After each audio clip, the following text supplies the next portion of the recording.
মানে সুন্দর, নারী মানে সৌন্দর্য, নারী মানে অপরূপা, নারী মানে অনন্যা। বিদেশে এসেও আমি সবসময় চেষ্টা করি আমি যেখানে থাকি আমার সেই বাসাটা খুব সুন্দর করে সাজিয়ে গুছিয়ে রাখতে, এবং রান্নার জন্য যত সম্ভব আমি চেষ্টা করি যেটা আমার রান্নার কাজে সহায়ক হবে সেই সব জিনিস কেনার জন্য। যখনই আমার ছুটির দিন থাকে ঠিক তখনই আমি চলে যাই। অনেক মেয়ে আছে শপিং করতে চলে যায়, আমি শপিংয়ের চেয়ে প্রাধান্য দিই ঘরের জন্য কোন জিনিসটা আমার লাগবে, কোন জিনিসটা আমার সহায়ক হবে দৈনন্দিন জীবনের জন্য।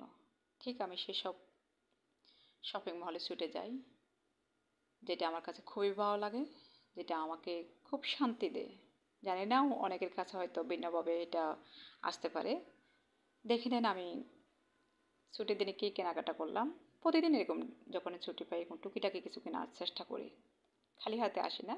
যখন মার্কেটে যাই আমি আমার প্রয়োজন মতো আমি আমার ডিম ফ্রাই করার জন্য অনেক ফ্রাই প্যান আছে। তারপর আমি ছোটো থেকে একটা ফ্রাই প্যান কিনে নিলাম। এটাকে যেন এই ছোটো ফ্রাই প্যানটা আমার কাছে যেন কেন মায়া মায়া লাগে, সেজন্য এটা পছন্দের টেবিল ডেকোরেটিং ম্যাট কিনে ফেলছি। খুবই ভালো লাগছে এগুলো, যখন টেবিল আমি ডেকোরেট করব খুবই সুন্দর লাগবে দেখতে, কিন্তু কালারটা জাস্ট পাও।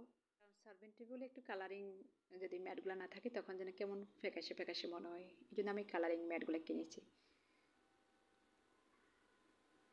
আমি আমার পছন্দ মতে চারটা নিয়েছি, এখানে দুটো দেখাচ্ছে আর দুটো রয়ে গেছে আমার টেবলে। এরপর যেটা আসতেছে খুবই খুবই কিউট,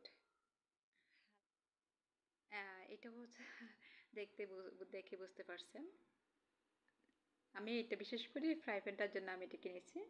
আর যেটা খুবই ভালো লাগার একটা জিনিস, আমার কাছে আগেও দুটো ছিল, দেন আসতেছে আরও কিউট কতগুলা জিনিস। যারা দেখবেন, যারা সব ঘরের জন্য জিনিস কিনেন তারা বুঝতে পারবেন এসব জিনিসগুলো না কতটা কিউট, এবং যারা শপিং করতে যান ঘরের জিনিসের জন্য তারা কিন্তু এই ছোটো ছোটো জিনিসগুলো ঘরের বিশেষ করে ছোটো ছোটো জিনিসগুলো যে কতটা সৌন্দর্য বাড়িয়ে দেয়, যারা আসলে কেনাকাটায় অভ্যস্ত তারা জানেন। আমি এটা কিনেছি, এরকম দুটো কিনেছি। একটাতে আমি চিন্তা করলাম মশলা জাতীয় জিনিসগুলো রাখা যাবে, তো আমি মশলা জাতীয় জিনিসগুলো এগুলোতে রাখবো। আরেকটা কিনেছি, এরকম দুইটা কিনেছি। পরবর্তীতে দুটো যখন এই মশলার বক্সগুলো কিনলাম আমার খুব মনে পড়ে গেছে আমার নানু বিশেষ করে এইসব বয়ামগুলোকে এইগুলাকে বয়াম বলতো, এখনও অনেকে ডাকে বয়াম বলে। হ্যালো, তো এই কিউট জিনিসগুলো যখন কেনাকাটা করা হয় না, মনে যেন একটা শান্তি আসে। হ্যালো, আমার বউ হওয়ার পর থেকে যখন আমি আমার মায়ের সাথে নানুমণির সাথে যখন শপিংয়ে যাইতাম আমি দেখতাম সব সময় ঘরের জন্য কোন জিনিসটা লাগবে। খুব কিউট জিনিসটা আপনাদের সাথে দেখাচ্ছি বা আপনাদের সাথে শেয়ার করেছি। দেখেন, এইটা হচ্ছে ওয়েল কিপিং জার, খুবই খুবই খুবই সালমেন, খুবই কিউটের ডিব্বা।